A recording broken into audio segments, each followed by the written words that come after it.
আবার প্রশিক্ষণ দেওয়া হলো, মূলত এই যে স্কুলের বাচ্চাদের কেন দেওয়া হলো বা এদের কী উপকারিতা লাগবে এটা যদি বলেন।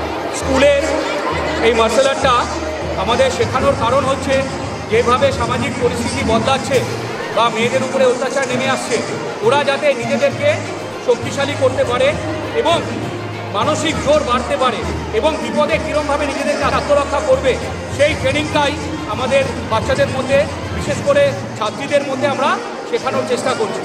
মার্শাল আর্টের মধ্যে আমরা টাইকোন্ডোর আগে বেসটাকে ধরে নিয়েছি, কারণ ফ্রি এক্সারসাইজের জন্য এটা ঠিক একদম অ্যাপ্রোপ্রিয়েট। সেকেন্ড ব্যাপার হচ্ছে যে মেয়েদের আত্মার জোর, মানসিক জোর, এইটাকে আমরা ডেভেলপমেন্ট করতে চাই।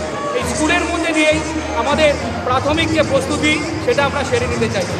আর আমাদের যে প্রশাসন আছেন, আমাদের যে সরকার আছেন এবং স্কুল কর্তৃপক্ষ সবাই যৌথ উদ্যোগে যেভাবে মেয়েদেরকে ট্রেন করার চেষ্টা করছে, আমাদেরকে ডেকেছেন।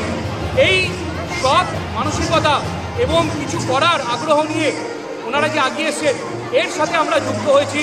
ওনাদেরকে ধন্যবাদ, প্রশাসনকে ধন্যবাদ, আপনাদেরকে ধন্যবাদ। আপনাদের জন্য এইটা সমস্ত মানুষ দেখতে পাচ্ছে এবং তাদের মধ্যে অ্যাওয়ারনেস তৈরি করছে। আমার নাম বাসুদেব দাস।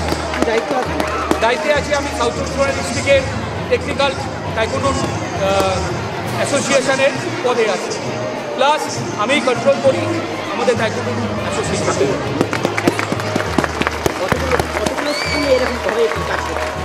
এগুলো সর্বশিক্ষা মিশনের আন্ডারে বা থানার প্রশাসনের মাধ্যমে প্রায় 300 স্কুলে এই প্রোগ্রামটা হয়ে গেল।